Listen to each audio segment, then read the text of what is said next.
До прибытия клиента остается еще несколько часов, при условии, что тот не раскусит ловушку. Но жадность возьмет свое, и осечки случиться не должно. Маккини не любил ждать, в такие минуты он копался в себе, и это его раздражало. Мэтью начинал в Федеральном флоте, и благодаря высокому мастерству пилота ему пророчили выдающуюся карьеру, при условии, что он выживет в бесчисленных стычках с империей. Тогда-то Маккини решил податься на вольные хлеба. Он стал охотником за головами. Его противниками в основном были обычные пираты и большей частью не представляли собой проблем, в отличие от имперских пилотов. Так продолжалось до тех пор, пока он не получил свой первый заказ. Несговорчивый владелец шахт, упорно не желающий продавать их корпорации. Мэтью уничтожил его вместе с личной люксовой яхтой, на которой клиент проводил отпуск со всей своей семьей. За такое плевое дело Маккини получил тогда сумму, равную жалованию по 2-летнему контракту на флоте. «Это ли несчастье?» — радовался он тогда, прокутив все до последнего кредита за пару недель на самом фешенебельном имперском курорте. Да, в то время он мог позволить себе путешествовать везде, где хотел. Сейчас же список систем, в которых он бы чувствовал себя в относительной безопасности, там, где отсутствует закон, а отношения регламентируются простым правилом – человек человеку волк. Выполнив тот первый заказ, Маккини самостоятельно убил свою мечту о семье, детях и доме. И дело было вовсе не в потраченных суммах, заказы он выполнял один за другим, и деньги не являлись какой-либо проблемой. Но он боялся осесть на одном месте и весь остаток жизни провести в ожидании, что тебя будут искать, и ведь обязательно найдут.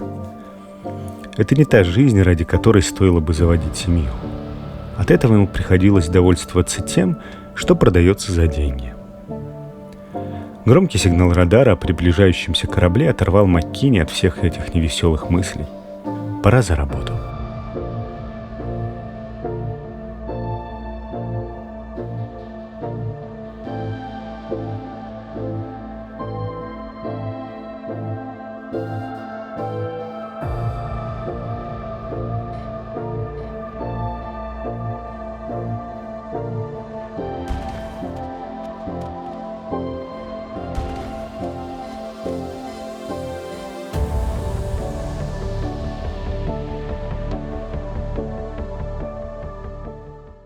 «Господи, ну и развалина!» — усмехнулся Даррелл, слушая, как истошно скрипит корпус корабля при заходе на посадку.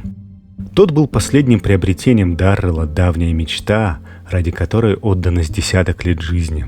Отказывая во всем — детям, жене, естественно, самому себе, он копил, копил и копил. 1000 рейсов, 1000 ночей вне дома, и сейчас, оглядываясь назад, его охватывало сомнение, а стоило ли оно того? Ведь ради этого куска железа он пропускал дни рождения любимых, все эти семейные праздники, неделями, а то и месяцами пропадая бог знает где и общаясь с семьей лишь по видеосвязи. И ладно бы, если бы ему вся эта семейная суета была не нужна, но нет, он просто думал, что так будет лучше. А спроси сейчас, для кого лучше? И ответ повиснет в воздухе. Но обиднее всего то, что, купив корабль, свою мечту, в душе он чувствовал опустошение. Конечно, первые недели он с него пылинки сдувал, исследовал его весь, вдоль и поперек, от носа и до кормы. Всех друзей и знакомых, да и незнакомых у барной стойки в доках. Доставал рассказами, что у него теперь свой корабль, да еще какой, самый грузоподъемный. Но потом, когда схлынули первые впечатления, а эмоции поостыли, на их месте осталась пустота. Воистину говорят, что тернистый путь к мечте зачастую приятнее ее самой. Сколько раз Даррелла посещали мысли, мол, куплю корабль и буду счастлив. А оказалось, нет. Что счастье состояло из 1000 осколков, таких как первые шаги ребенка или тех редких выходных, когда вся семья собиралась вместе и с упованием слушала его истории за скудным обедом. Само по себе каждое из этих событий недостаточно значимое по сравнению с покупкой такого корабля. В конце концов, он первый, кто из их рода добился такого. Его отец был простым фермером, и дед был фермером, и прадед тоже. Никто звезд с неба не хватал, да и не видел этих звезд. Но вместе все эти события, осколок к осколку, и есть счастье.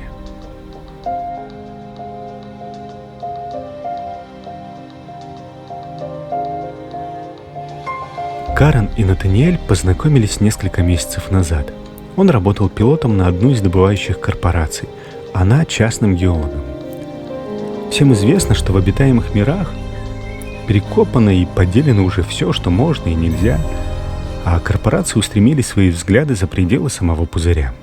Конечно, добыча простых металлов невыгодна, если их нужно возить за сотни световых лет, но все, что касается редких ископаемых, то здесь можно и нужно считать.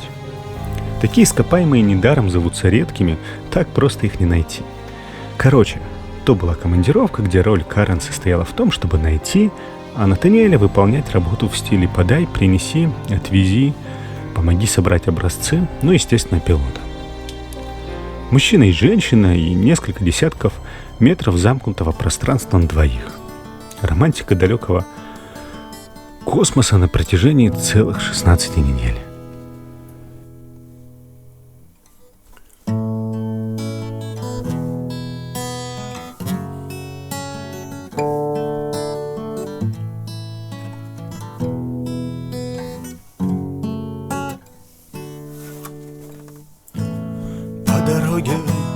Разочарований снова очарованный пройду. Разум полон светлых ожиданий, сердце чуть новую беду. Отчего же вновь меня тревожит голос, что зовет из темноты? Путь еще не пройден, век не прожит. Тою ли дорогой бродишь ты? То ли темнота глаза таращит, то ли тишина скрывает крик. Искать тебя пропащий, оглянешься ты, уже старик. По дороге скрытых побуждений,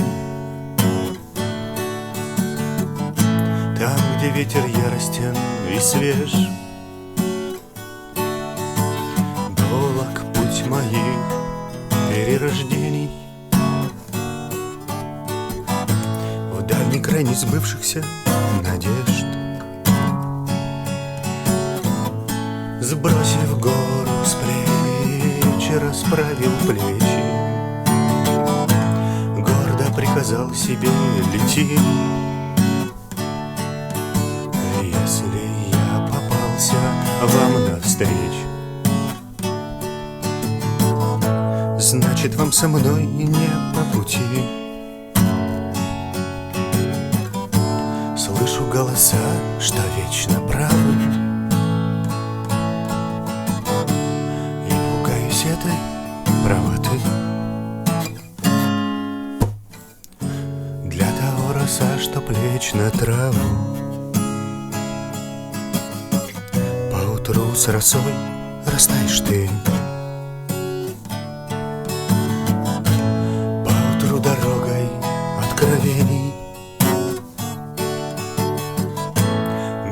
родника девичьих слез, выйду возле кладбища сомнений, на крутой отчаяние утес. Влад весне и с осенью в ладу, в зыбкий час назначенных свиданий снова очарованный пройду. По дороге разочарований снова очарованный пройду. дороге разочарований.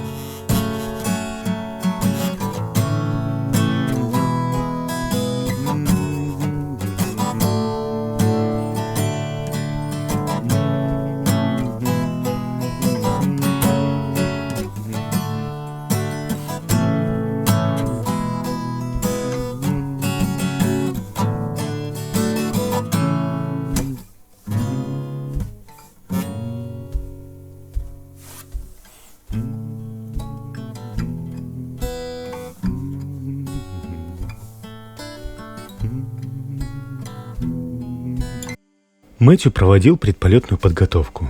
Впереди виднелась Кобра Натаниэля и Карен.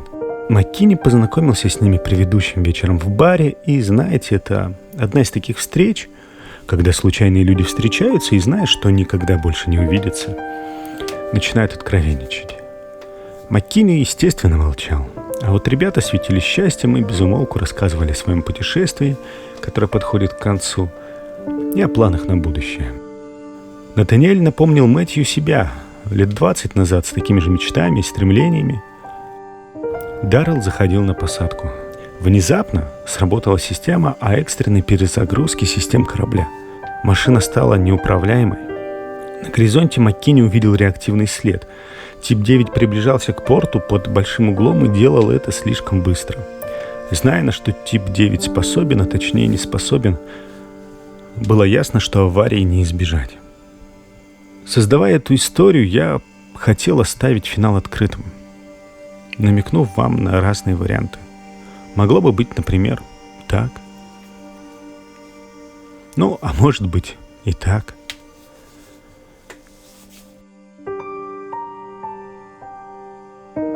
Но сейчас, заканчивая видео, я решил сам выбрать финал. Вот этот. В конце концов, отчасти, это и моя история. А ваши вы напишите сами. На этом все. С вами был Гиф. И удачных вам полетов.